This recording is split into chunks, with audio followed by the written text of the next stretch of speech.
You're listening to Investify, preaching financial independence and assisting investors to achieve a more flexible and free lifestyle through smart financial planning and real estate investing. If leaving the corporate world and jumping into this thriving industry is what you desire, tune in and listen to stories of like-minded individuals who made the leap to financial independence. Equip yourself with the right tips and tricks to start your real estate journey, making active or passive ventures that are highly profitable and rewarding.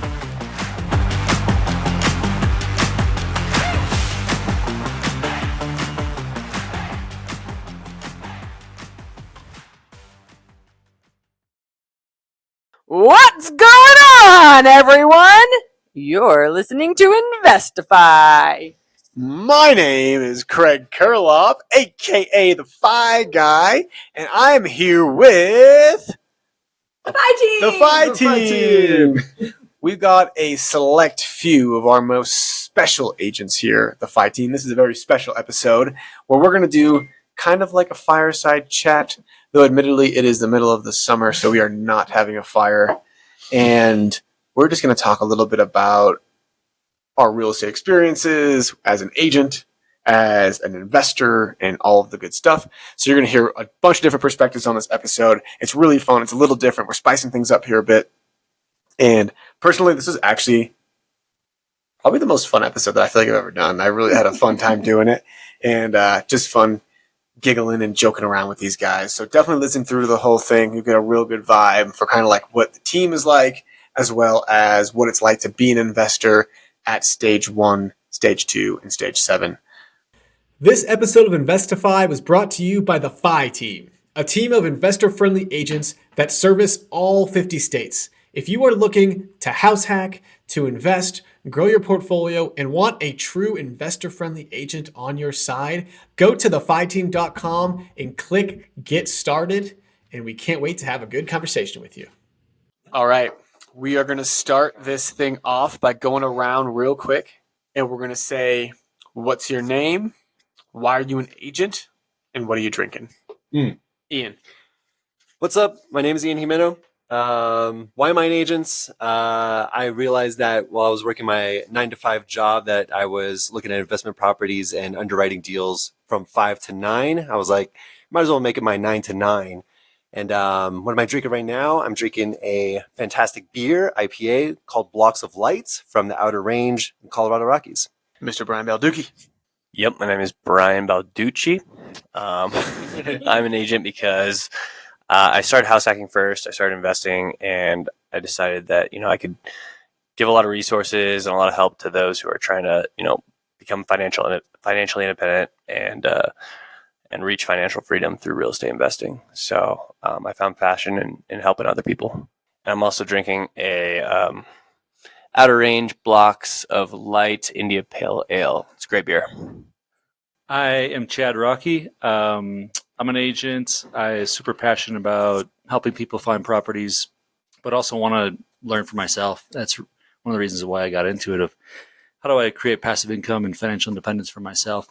But now I'm really passionate about helping other people get to that same stage. And I did not enjoy the 9-to-5. I felt like I was a slave to the man. And I really enjoy, even though I work probably 3 times as hard now than I did before, I actually like it. So I'm drinking pina colada, pineapple coconut sour, kind of a mouthful, maybe a little fruity, but it's by Odyssey Beer Works in Arvada. Not bad. I'm Yvette Gonzalez. My why is that I didn't grow up learning about financial independence, and I learned it late in life. So I want to share that with everybody and get people on board with this. And I am drinking a Brut Chardonnay from Kingman Winery out of Denver. My name is Julianne Leckie. I am not an agent. I don't want to be an agent. But I love supporting the agents on this team and really enjoy being around the energy of what everyone here is doing. And I am drinking a margarita made with a Costco margarita mix. All right. And my name is Craig Kurloff.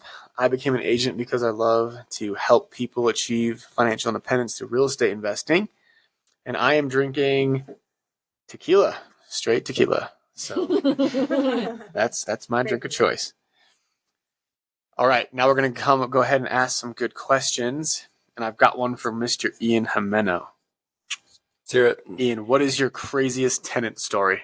Craziest tenant story. So far, my long-term tenants have been decent and or great, honestly. My crazy story would have to come from a short-term rental. I had a guest come in, and it was actually our very first guest, and maybe this is to our detriment. When we were furnishing the place, we were using a day bed. It had a bed that also functioned as a couch, and underneath it was another bed, so that we can qualify it as 2 twin beds for the house.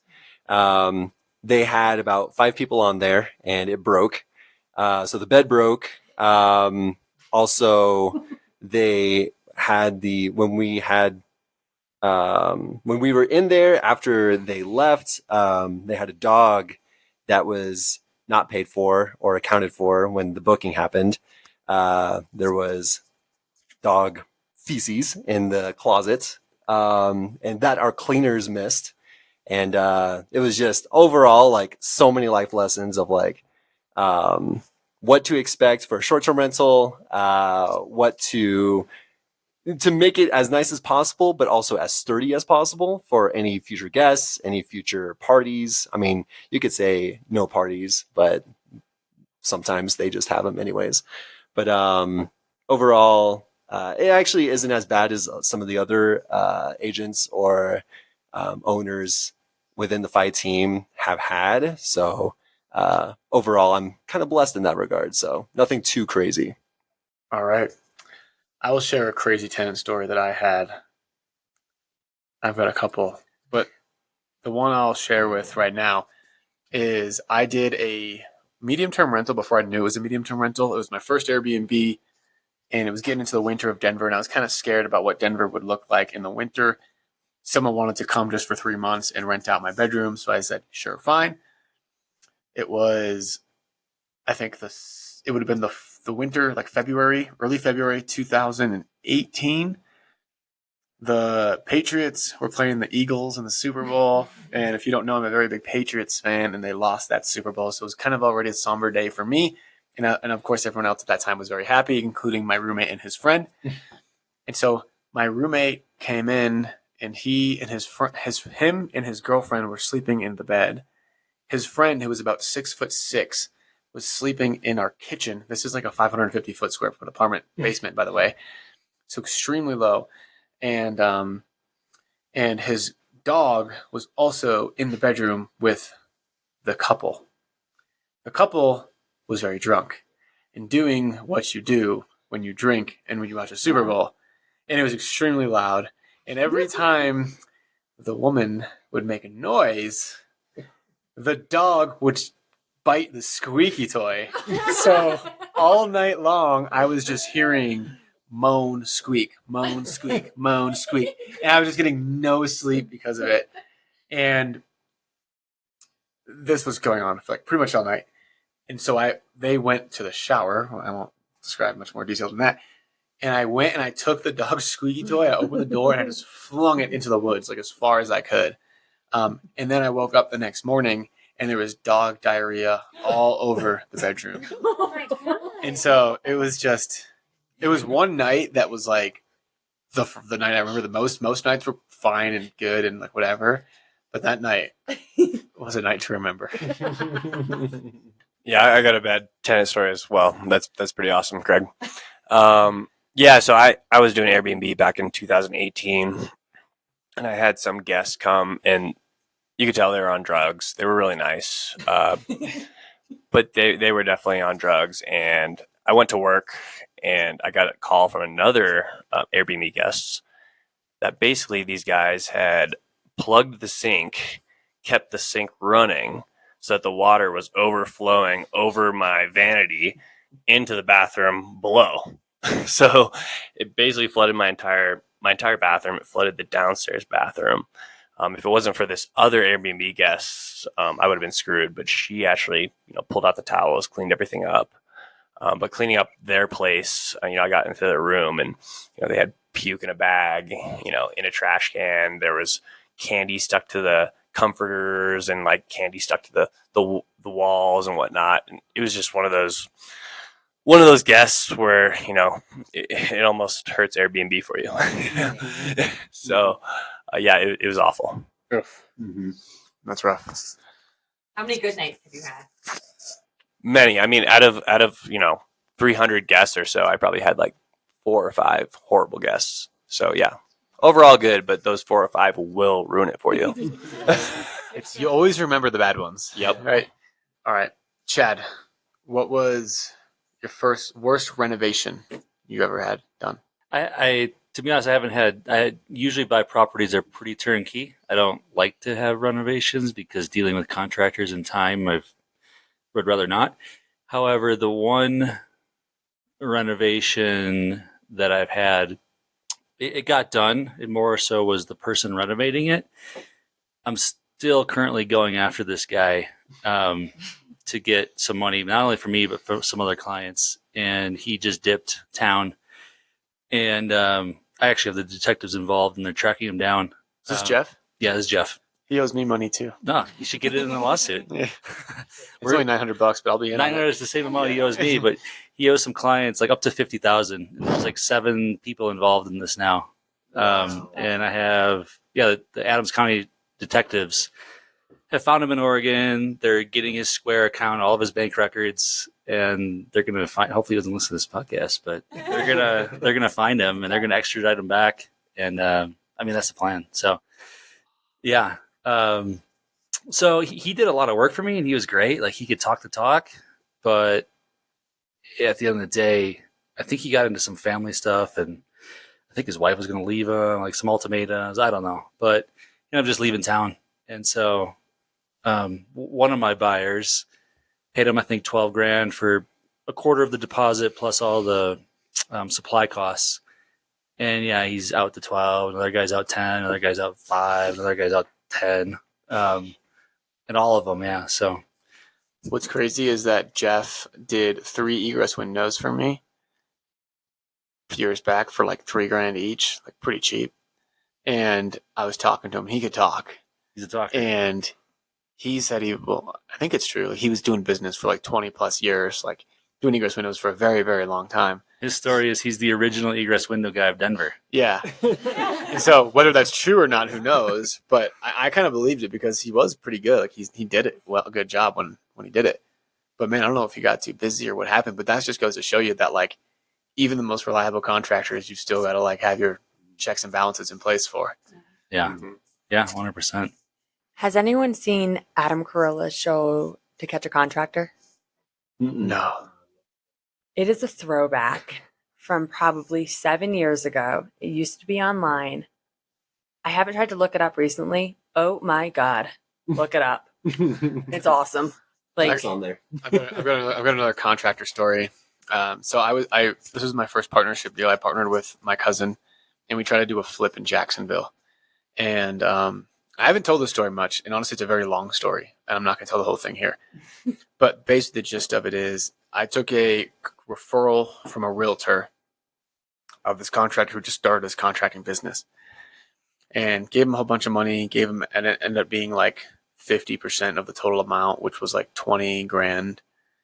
He showed me pictures that looked like they were almost done, and it was, but the pictures made it look like that way, but nothing was done right. The cabinets were mounted too high, the counters were too low, the plumbing didn't end anywhere; it just ended like in the kitchen, and so there were just things that were just totally just not kosher at all.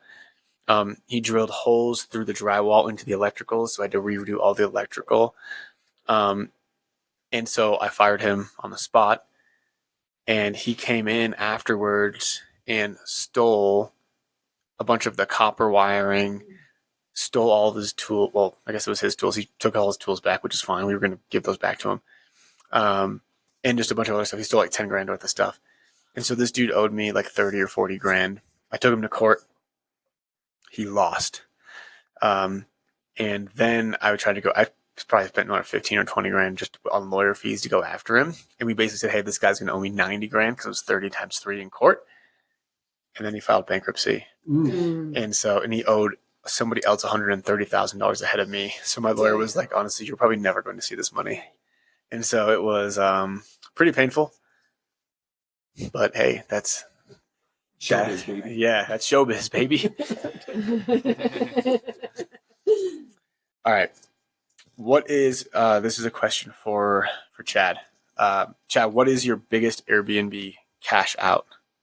Cash out as far as clarify. One booking. Oh, one booking. We have 2 different 6-bed, 3 baths. One of them in Arvada, one of them in unincorporated Adams County. As everybody knows here, the softball week, the famous softball week, is the last week of June through it's like June 25th through July 2nd, right before the 4th of July. There's 30,000 people come. It's headquartered in Westminster, and softball teams. It's a girls softball tournament, and that week is the largest week of the whole entire year. This year we had 2 separate $5,000 bookings for 5 nights, so $1,000 a night, and we'll that property will do $13,000 of revenue in June. Wow! And what's your mortgage payment? Mortgage payment's $2,800. Jeez. Yeah, That's a year's worth of cash flow from a lot of properties. Yeah. Mm-hmm. Yeah, but they, California people come. It makes sense too because they're splitting it up 14 different ways. These properties sleep 12 to 14 people. They're well-off people from California, supporting their girls' high school softball. I don't know, 500 or whatever, $1,000. Works out for them. So yeah, that's the best week. There you go. All right, we have a situation that we need to brainstorm here. Ian needs to tell his story and his predicament about potentially selling his San Diego home. I feel like we need to all make fun of him for him here. It's all right. We just keep making fun of Ian all weekend. But Ian, describe the story for everybody, and then we're going to go around and say what everybody thinks real quick. I kind of regret even telling the story of even my debacle of trying to sell this place. So back in 2019, that's when I first started house hacking over in San Diego. It was a duplex off market over in very central San Diego. Close to Balboa Park, North Park area, if you're familiar. Anywho, when we bought the place, we knew that a lot of the infrastructure, like the plumbing, the electrical, the foundation, was original. And this is a 1930s build. So we could sort of see the writing on the walls that eventually this needs to be updated eventually.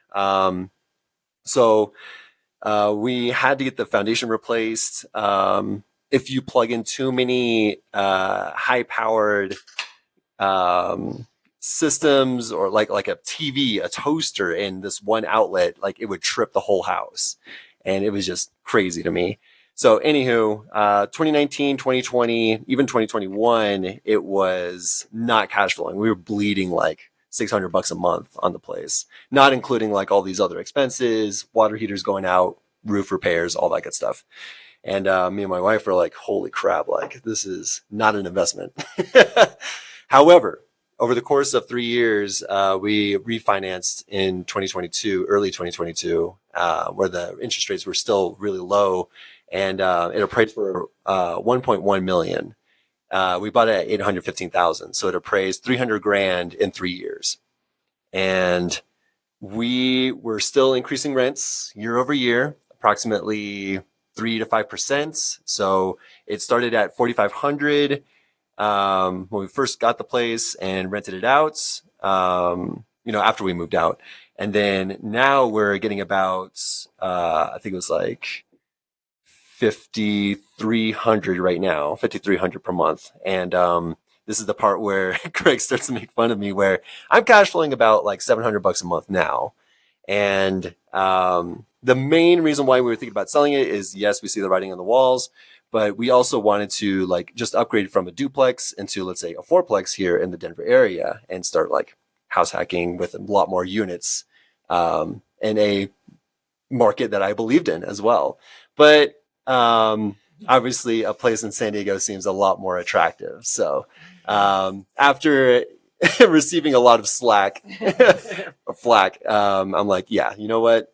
I'll probably just keep it. Fair enough. Yeah, it's easy to to kind of like want to scale up and grow and like whatever, right? Like trade up. It's like the fun thing to do. It's active. It's stories to tell.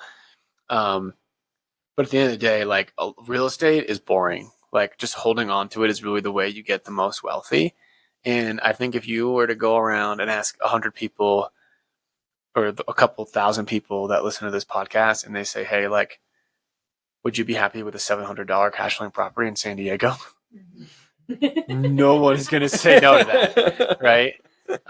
No one is going to say no to that. So, yeah, and all those things that you've already done are in the past and they're fixed, and maybe there's some more things that are going to come. But the property's made you $300,000. You can put $10,000 into it a year, and you'll still be okay. Mm-hmm. Mm-hmm. Yeah, we're learning that too. Like with San Diego, allowing a lot more new developments on these tiny lot sizes where you could just build up. With San Diego in general, it's very landlocked, where you have Pacific Ocean to the west, Mexico to the south, mountains to the east, Camp Pendleton to the north. The only way to go is up. There's hardly any sort of space for like open land, new development. So they're encouraging a lot of people to do these infills where you just scrape and build up. So that might be something that we look to in the future. So pretty exciting. I would say two things I always tell clients, or two things I always hear in real estate: the regrets. One, I didn't start sooner. Who didn't say, I wish I would have started 5 years ago, 10 years ago? Yeah. And like the 18-year-old or 21-year-old guys we work with, like we kick ourselves, right? Of, dang, I wish I would have started at 18. Yeah. And the other regret is selling, right? Second regret, always selling. What my mindset on it is, explore all other options. Like, can you still get that fourplex without selling? Is it 401k? Is it partnering? Is it HELOC? Cash out refi? Any other option you can, like, if it makes total sense and there's no other options, then, maybe consider it, but explore all these other options first. Mm-hmm. You'll regret it.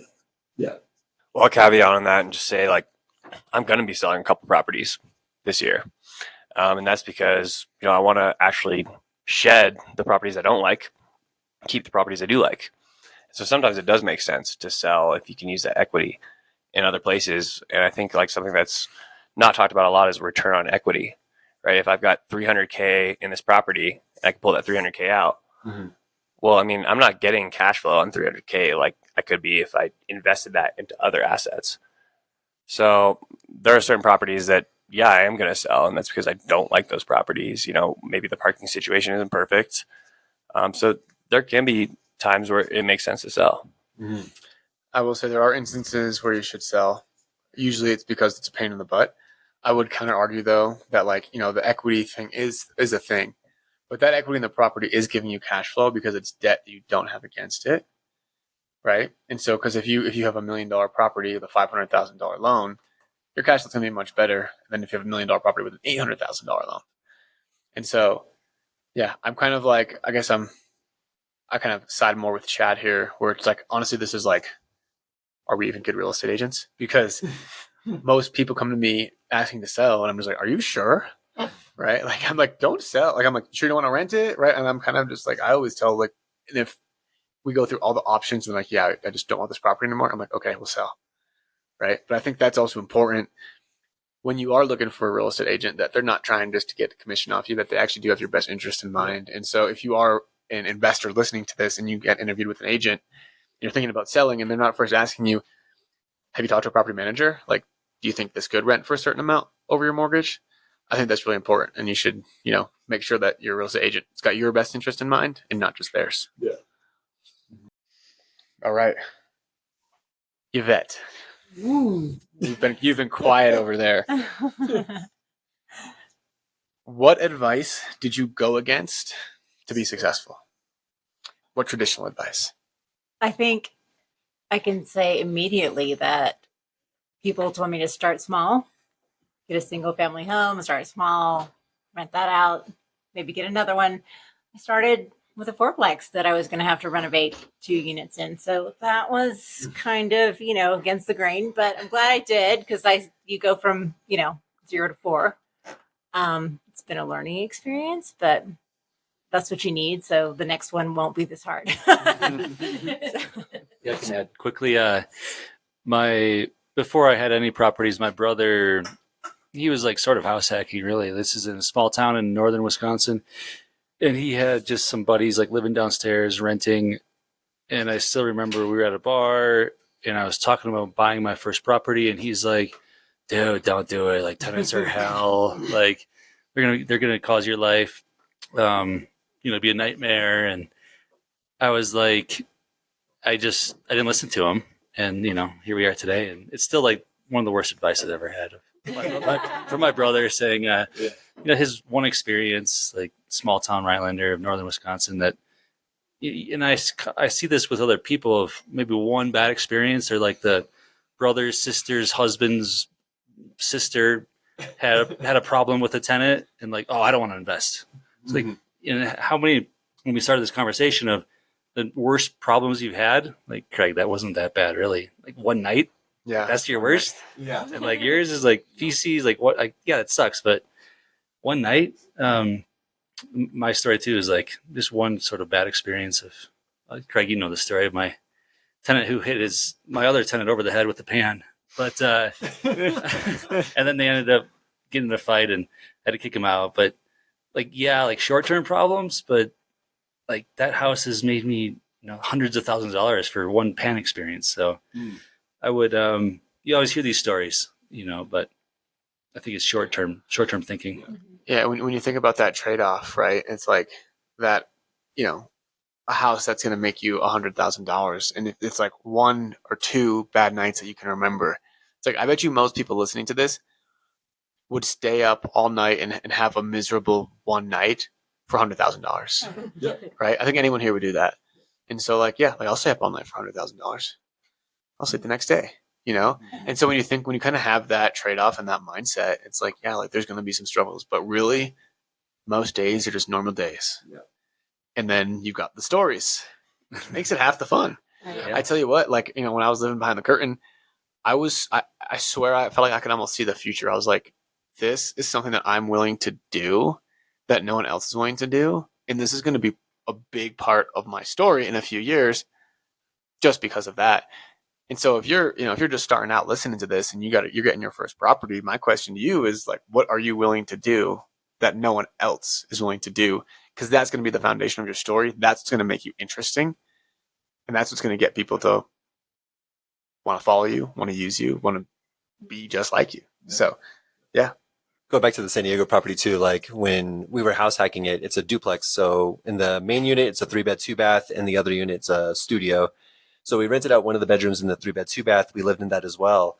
And the other unit we rented out. And even through house hacking with the 2 renters, we were still out of pocket about $2,600 at the time. And we're like, what did we get ourselves into? Like, this is not house hacking that I've been hearing on Bigger Pockets through Craig. Like, I'm bleeding money here, And then even when we moved out, having long-term renters in there, it's like we were still bleeding like $600, $700 a month. So the short-term, going back to what Chad was saying, like the short-term pain is so worth it when the long-term rents increase, your mortgage stays the same. And especially when you're factoring in 3 to 5% every year on, let's say, $5,000 per month, that's significant every year. So going against the grain of like, I need to cash flow on my house hack, like that is almost borderline impossible these days, especially with 7% interest rates, wherever they're at right now. A lot of my clients have realized that through us like telling our stories and being like, hey, this is going to hurt at first, but it's going to be so worth it in the end. I'm going to disagree, man. You are cash flowing on your house hack. If you were paying $1,500, $2,000 a month rent before and you're not anymore, that's cash flow. It might not be all of that. You might have to subsidize that a little bit to go pay down your mortgage, but you're still probably deferring $1,000 a month maybe out of that. And it's even better than income, at least at this stage, because you're not paying taxes on non-income. You're not paying taxes on money you save. One thing I want to just add too is that everyone talks about cash flow, and it's important. You need cash flow, but certain times you have to look at the market you're investing in. If you're in a big city, if you're in Denver, if you're in Seattle and Austin and San Diego and whatever, like these big cities, you got to realize that cash flow is cute in these cities. We can get creative, we can make it work, but I can guarantee you that you're not even going to notice the $500 a month coming in. Like you're just, it's going to sit in your account because you're just going to want to have that in reserves. What you're going to notice is in 2 years from now when your property's worth $100,000 more.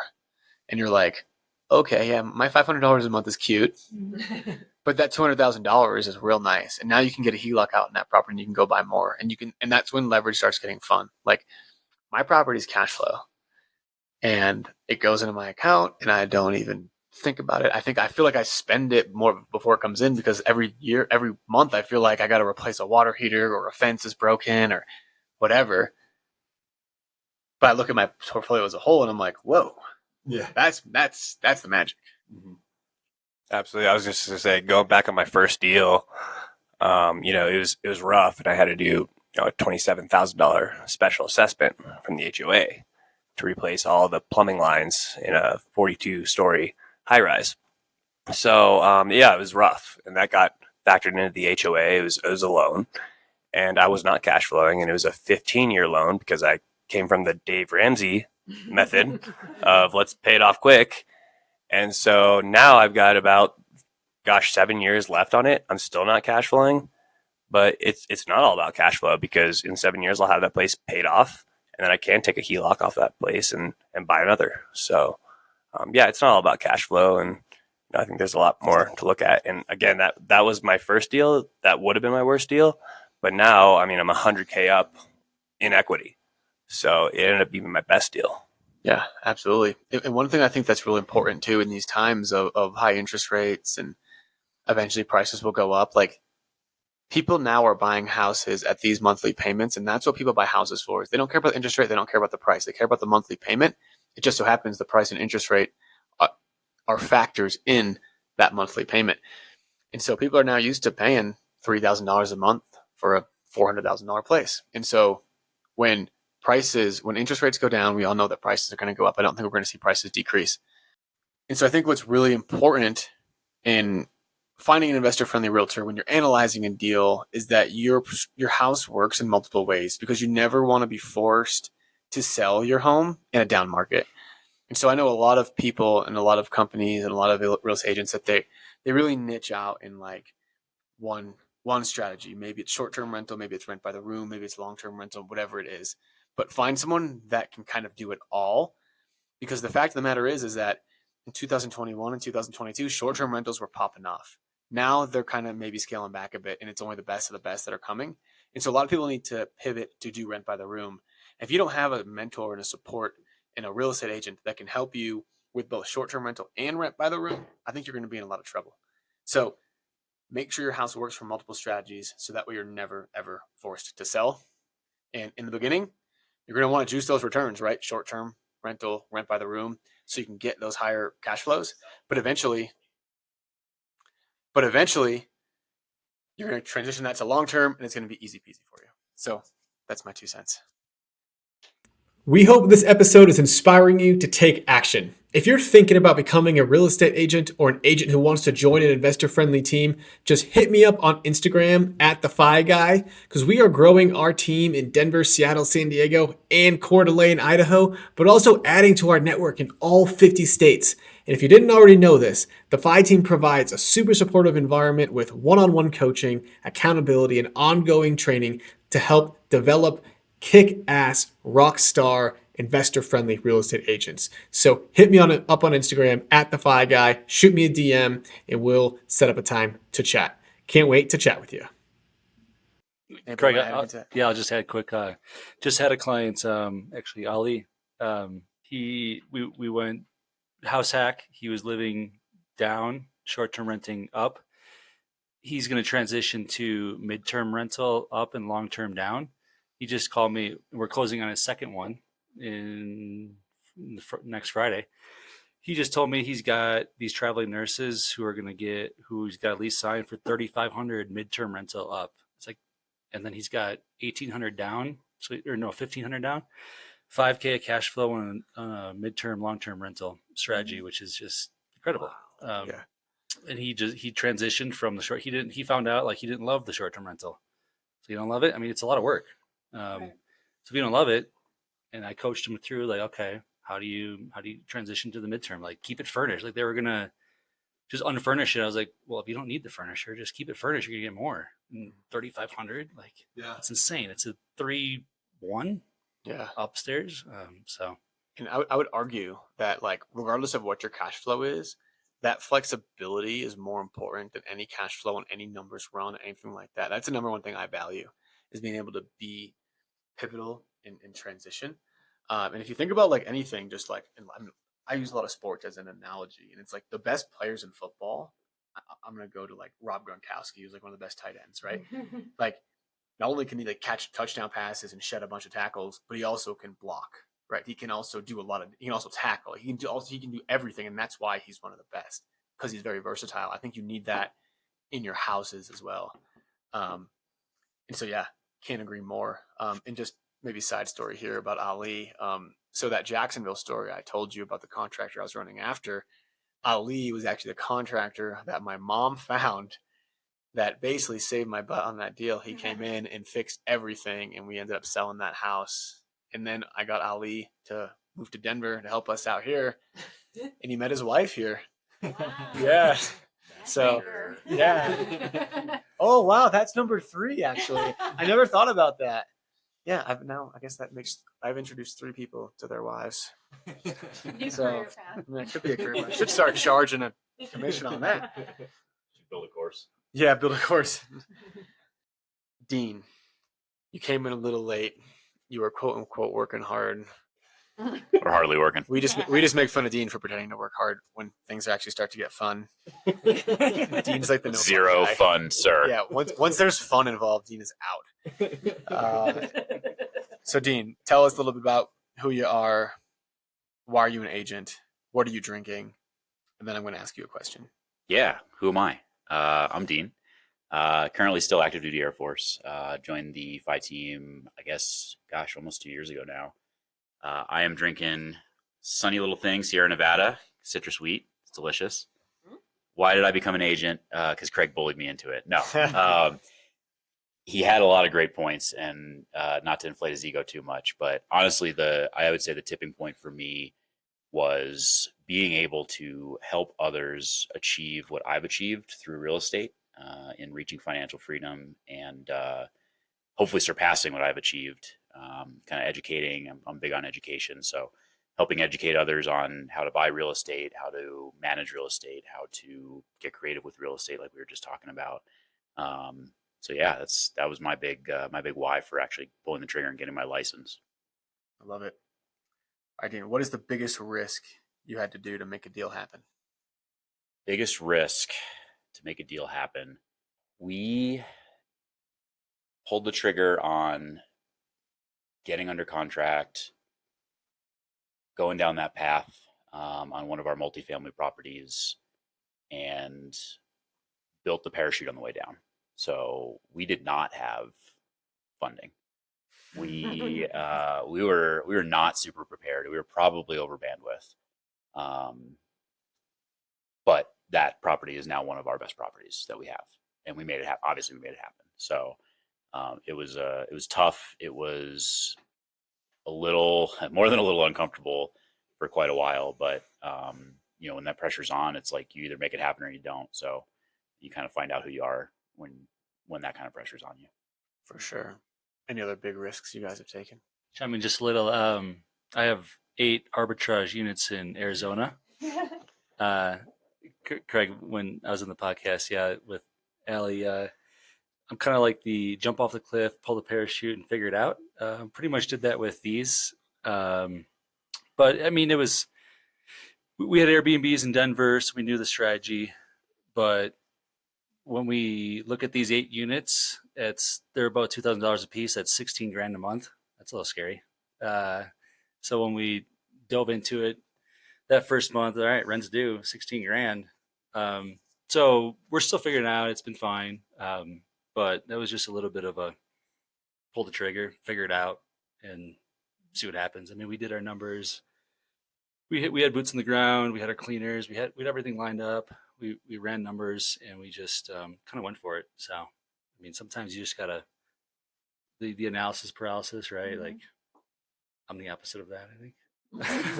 Maybe a little bit less too little analysis, honestly, but figure it out and go from there.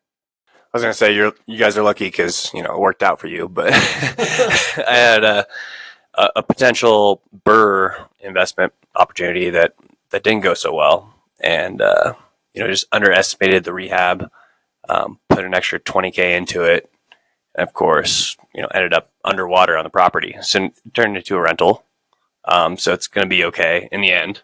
It's not okay yet, but we're about 30K under on that, and lessons learned, right? It's like, if you think the rehab is going to be 20, 30K, double it. Yeah. Yep. Plus the time. Double, twice as long, twice as much. Yeah. Absolutely. Yeah, I want to go back a little bit on that and just clarify, because we were very confident in this deal. At no point, we weren't flying by the seat of our pants. We did our due diligence. We underwrote it. We analyzed it conservatively. We knew it was a good deal, and we knew we could make it happen. We had at no point were we not confident that we could pull this off. But it was, again, building the parachute on the way down. We just had to put the pieces together, and we knew we could make it happen. It was just a matter of busting our ass and getting it done. So it wasn't as irresponsible as maybe I made it sound 2 minutes ago. I can talk about kind of maybe a risk that I took, and this is not even a risk. It was just more cockiness. So I was going on my 4th house hack, and some of you guys know this property quite well. And this property was perfect. It was a up down it was a single family home, but it had a kitchen upstairs and a kitchen downstairs. And I was like, perfect. We got a 2-bed, 1-bath upstairs, a 1-bath downstairs, and it had this massive addition on the side. They converted the garage into this massive master bedroom with its own private entrance, with a closet that was just ridiculous in size. And so I said, oh, well, we could wipe out this closet, add a little kitchen, make this a studio, and basically make this a triplex. Well, that did not work out as planned. Well, it did. I just started doing it, and then the county caught on, and then that got a stop work order put on the house.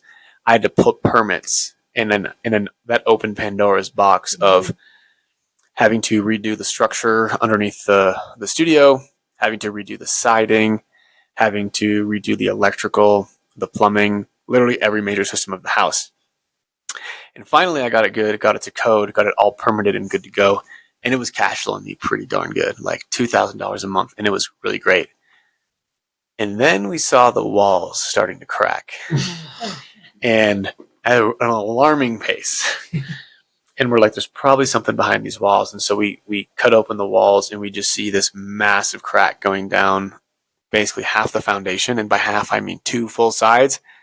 The whole north side, which probably spanned, 300 feet. And then the whole east side, which spanned probably about 40 feet. And I could literally fit my forearm in between the crack of this house, and you could visibly see it bowing in. And the structural engineer was like, you need to evacuate this house. It could collapse at any minute. Oh my God. And so I went ahead and I started doing some of the structural work, and I put 50 grand into the east side, and I got a quote for the north side for 150 grand. And at that point I was just like, I'm out. I just put way too much money into this house. Yeah. And I sold it to a wholesaler, and there's a whole nother story after the wholesaler sold it. I mean, it's just way too long. But anyway, I think that house continues to be a problem for the owner. I was fortunate enough that the seller of that house had actually sold me a couple different houses, and I looked. So this is a fun fact for you guys. On the studs behind the drywall, all studs are dated, and much of the drywall was dated. And I saw that it was dated just a couple months before I purchased the house. So I saw that this owner actually covered up the massive structural damage that was done. Now, this owner never lived in the home, so he claimed that he never been to the house. So he claimed that he never actually knew the structure was bad, and that his contractor did and just covered it up. And the contractor didn't have a pot to pee in. So I could go after the contractor but I wouldn't get anything from it. It'd be just like my last story. And so I went after the seller, and I had a lot of conversations with the seller, and he was on his private island, whatever. He was on Maui. Like he was a very, very well off. He owned like 100+ properties in Denver, and I think I bought 2 of them, and I think our clients had probably bought 5 or 6 total. And I had multiple hour-long conversations with this guy, and he ended up giving me $80,000 for my stuff under the table. Didn't tax me, nothing. So I talked to my lawyer about it, and she was like, you need to take that money and run as fast as you can because there's no way that it would be very hard for you to catch him. There's really no liability on his part, and this is like a 1% chance. You're just extremely lucky, and this guy is very nice. And so I guess it was a risk I took to try to avoid county regulations. I thought I was above the law. It was certainly a very humbling experience. It kind of worked out. I think I maybe broke even on that deal. But it was very stressful. So the last kind of sort of question, guys, is we're all at different stages of our journey. Some of us are 1 or 2 years in. Some of us are 5 or 6 years in. And I just want to hear about your first property, what it's cash flowing you now, and how much equity you've got in it. Just to show everybody that may be listening and that is in the first year, second year, just getting started, where they'll likely be in 3 to 5 years, which really is not that long of a time. Ian, kick us off. Yep. As you have heard throughout the show, it's the San Diego property, bought it in 2019, duplex, bought it with an FHA loan, 3.5% down. Over the course of 4 years now, it's evaluated at about 1.2-ish. Bought it at $815,000, so I have about $450,000 in equity, cash flowing about $700 a month on it. Yeah, so my first property was a condo downtown Denver, Brooks Towers, and I bought it for $160 from Comedy Works, and ended up getting that special assessment of $27K. Is cash flowing 0, but it's a 15-year loan. What's it worth now? Yeah, now I have about $150K of equity in it. It's worth $250. First property was Milwaukee, Wisconsin, duplex. I house hacked it. I bought it in 2015 for $187. Cash flowing now today $1,100, and it's worth $300. So I have $113K of equity in it. Handed off to the property manager. $1,100 is deposited monthly. I do nothing with it. First property, fourplex, bought it for $300, doing renovations on 2 of the apartments, appraised for $450. So once it's rented, doing midterm rentals, I should cash flow about $2,500. Nice. And when did you buy that, Yvette? I bought it in August 2022. My first was a kind of a starter home in Northwest Florida. I put almost no money down onto it. I did use a VA loan at the time, but FHA or low down payment conventional would have worked just as well. It has doubled in equity in the 5 years that I've owned it. Doubled in value in the 5 years that I've owned it. So I have about $150,000 or so in equity in it. It's been a single family home long-term rental for the entire time I've owned it. I've talked to the tenants approximately once per year by text on average. And it cash flows me now $1,000 a month, again, on a long-term rental single family home, which is amazing because I forget I have it half the time. I don't know the numbers on my property, but I'm channeling my father, who started investing in properties in his late 20s, and he's now in his 70s. And he's fluctuated anywhere from, just getting started up to 30. It's probably down to about 11, and then some, maybe like a dozen land plots. And I can see the future of investing through him. And it's like he bought properties for $50,000 and then turned them around really quick. Or he bought properties for $50,000. He owns them now and they're worth $1 million, or whatever the numbers are. And so that's just kind of like the aspiration. And we can we'll stand on pieces of land, or we'll stand in houses, and he'll say, this is for my kidney transplant, which he does not need, but just like that security in life. And so, not from my personal deals, but from his, of just what the long-term potential can be is pretty cool. That's funny. I see where you get your personality from, Julie.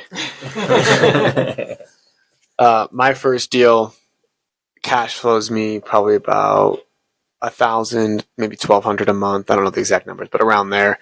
And I probably have about 450 to 500,000 of equity in it. I just got lucky. I bought in a good area and it appreciated like crazy. And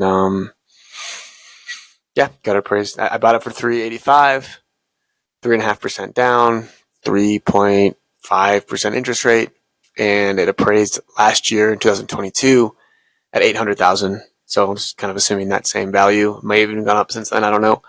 And so that's the purpose of that, guys, was just to show you pretty much where you are in your journey.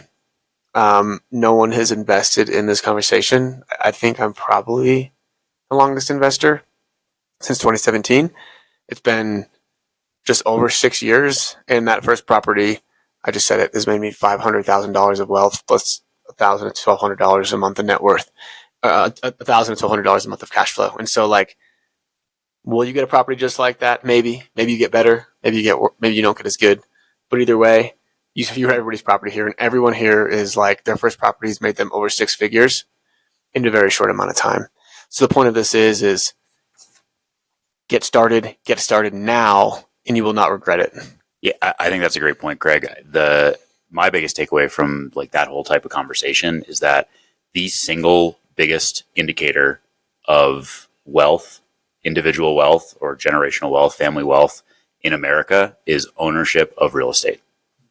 That's it. Like if somebody owns real estate, that is essentially a causal factor of long-term generational wealth. Love it. It's not rocket surgery. It's really not. All right.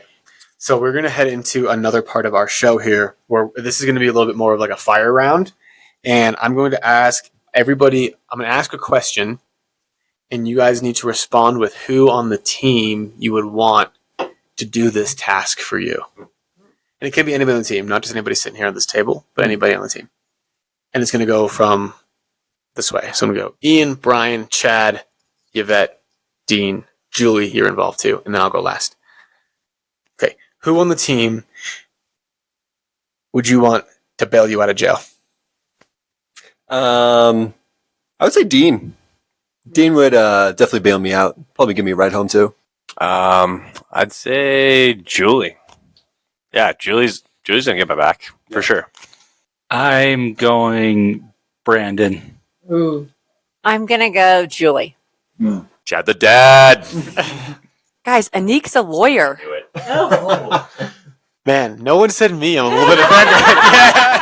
You have to drive from Idaho. Yeah, I'd bail at least one of you guys out of jail. I'm going to go with Chad the dad. It's just in his nickname. Yeah. All right, question number 2. Who would you call if you needed a ride from the airport? Right from the airport. Anyone on the team? Brian. He owes me. I got you. Well, I call Ian then, because he owes me back. He'll pick me up. I'm going to go with Julie. First of all, where are you picking me up? In Denver or in Pueblo? So that makes a big difference. I don't know. I would go with Brian. Would you do it? Okay, Brian. Yeah. Ian and his Prius. Gas mileage, baby. Uber. Yeah. Still nothing, guys. Yeah, you can drive from Idaho. You're in Idaho. Come on. Just mean I wouldn't do it for you guys. I'm going to go with Julie because she drove me all the way up here and it was an amazing ride. Who on the team do you think gives the best hugs? Oh, best hugs. Oh, man. It's going to have to be Giga Chad over here. Like, just big bear hug. The Fi guy. The Fi guy. Hey, my first one. Great hug. I feel like Dean's a hugger. He gives good hugs. Being newer, I've really only hugged Julie and Craig, so they're my favorites right now. It could change. Craig's got that back rub action, so I'm going to go with Craig. Yeah. Soft and melodious. Brian's always good for a hug. Yeah. Oh, man. All right, I'm going to go with Rhonda. Rhonda's our TC, and if you ever give Rhonda a hug, she pours every ounce of love into those hugs. So we love you, Rhonda. All right. Number 4. Who is the most likely to work on a vacation? Dean. Dean. That's an easy Dean. Dean. Not going to say myself. So Can though. I've seen Brian working on vacation before, like once. He takes a lot of vacations. Cleaning up with Dean. Deanie Valentini with the sweep. All right, who is the best dressed on the team? Best dressed. I mean, the first thing that came to mind was Anik. I'm gonna go with myself. I dress great. Super humble too. I'm going to second Anik. I'm probably last. Gosh, I don't know. I mean, I think everybody's dressed appropriately. Okay. Yvette has no answer. I'm going to have to say Brian as well, just because I've seen him at raves and he looks damn good in fishnets. And he markets himself well.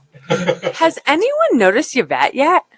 I was gonna say Yvette, yeah. And for She's Pueblo, damn. The hottest chick in Pueblo. She's the only one, but I gotta go with Brian. I love it. I love his realtor T-shirts. I love his rents due T-shirts. Yeah, I love cash flow. Yeah, it's gotta be it. Decked out. All right, who is the nerdiest on the team? Nerdiest. Oh man, Julie. First thing that came to mind. It's definitely Ian. It's definitely Ian. He didn't say himself. Not a humble brag. Ian's the first one that came to mind. Dean's not far behind with his AI nonsense. It depends on how you define nerdiest. I kind of like the vibe you guys have. I'm learning a lot from you, so you're not you're nerdy in a good way. Yvette still was new, so she's got to like tread I don't know. lightly. Yeah, she's like, just wait till next year. She'll be unleashing the bombs. Just so everybody's clear, like Yvette said, there's a difference between nerd, geek, and dweeb. So Right. that's that big distinction. But I'm gonna have to say Craig. Oh, He gets pretty passionate about some like real off the walls niche subjects, and I love it. This is true. This can be true. This question was written so that Ian had a contribution to the conversation. Ian. You know, there's only one person that can talk about rocks for hours and hours and hours, and that is Mr. Ian. All right, who's most likely to be teacher's pet? Oh, definitely not Brian. Teacher's pets. I want to say Salongo. She seems like the proper. Yeah, no further explanation. I think it explains itself. Anik, 100%. Anik. I'll go Anik as well. Okay, I'm still in boot camp, and Anik is the example for everything. So I haven't even met her yet. I can't argue with that. Anik, you win. Anik, we love you. Keep being you. I'll aspire to be you. All right, class clown. I mean, do we have to talk? Yeah, this is definitely a Brian. Yeah, I'm going to go with Ian. Ian's hilarious. a nerdy class clown. That's like an oxymoron. That's a Brian. I'm going to say Brian, but in a good way. Very entertaining. Love it. Julie. Oh, I see it. I have never been in trouble.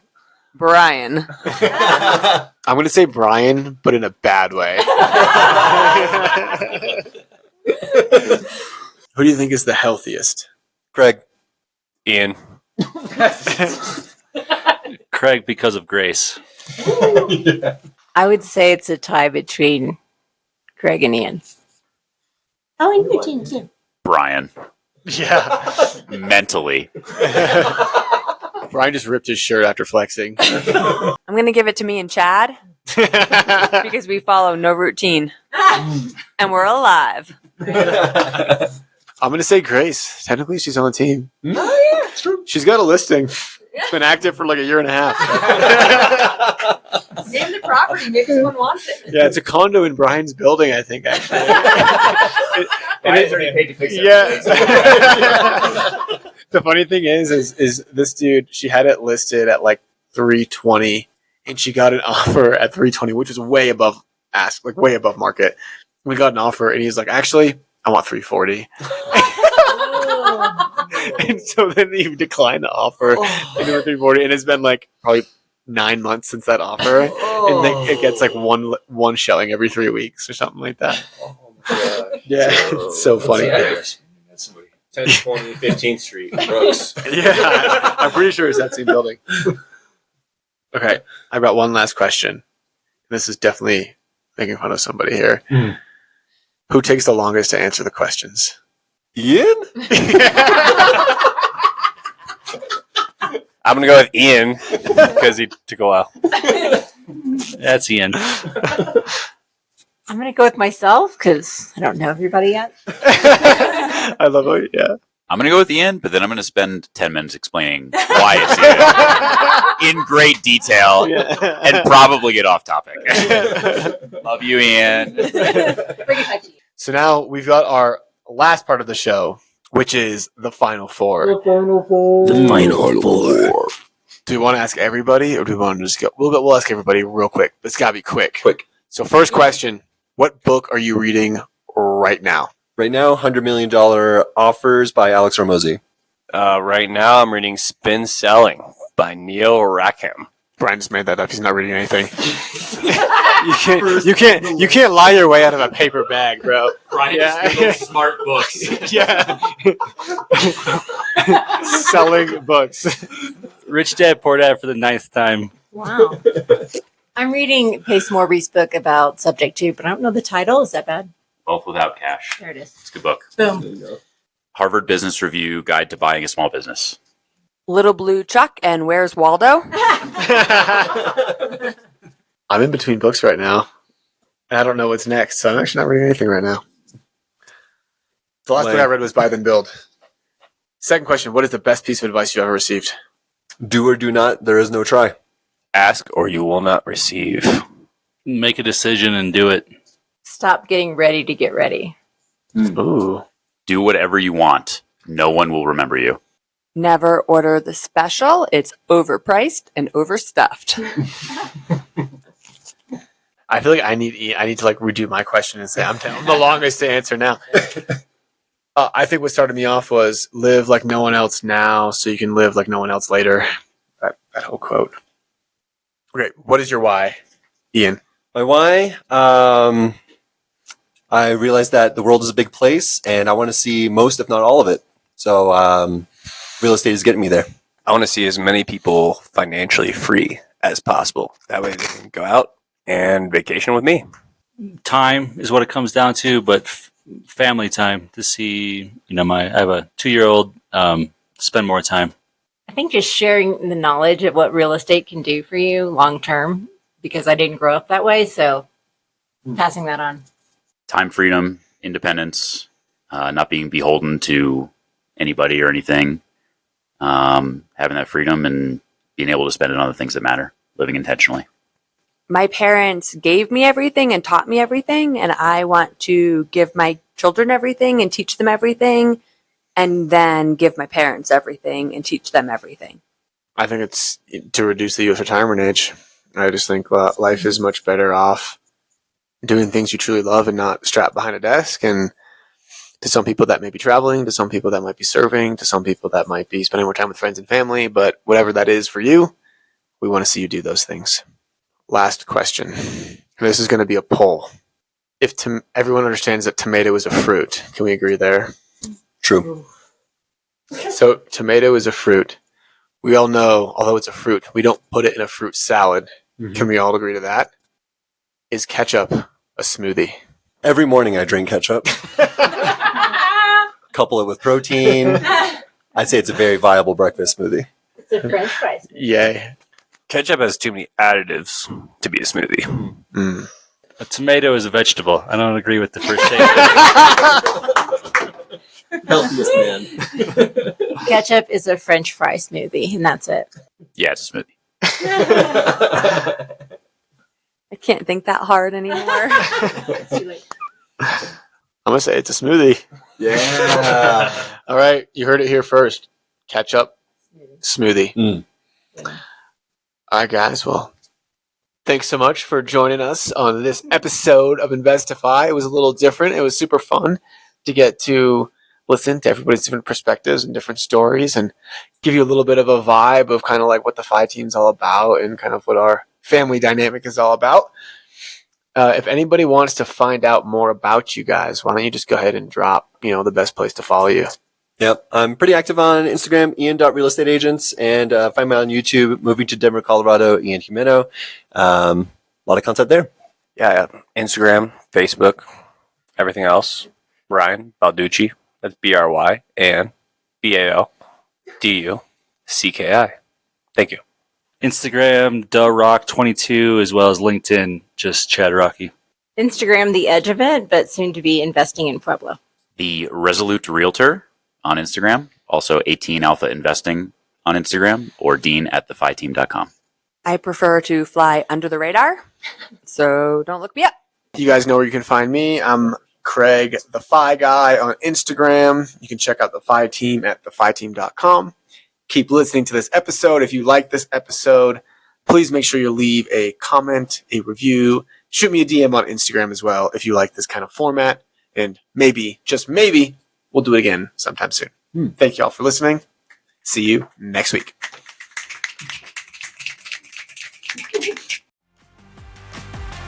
That's it for this episode of Investify. We hope that these nuggets of real estate wisdom lead to more savvy financial planning and a clearer path towards financial freedom. For more content like this, subscribe to the show at investify.com. Don't forget to leave a rating and share it with your friends. Together, we can transform more real estate newbies into successful and clever investors. Thank you so much for listening. See you on the next one.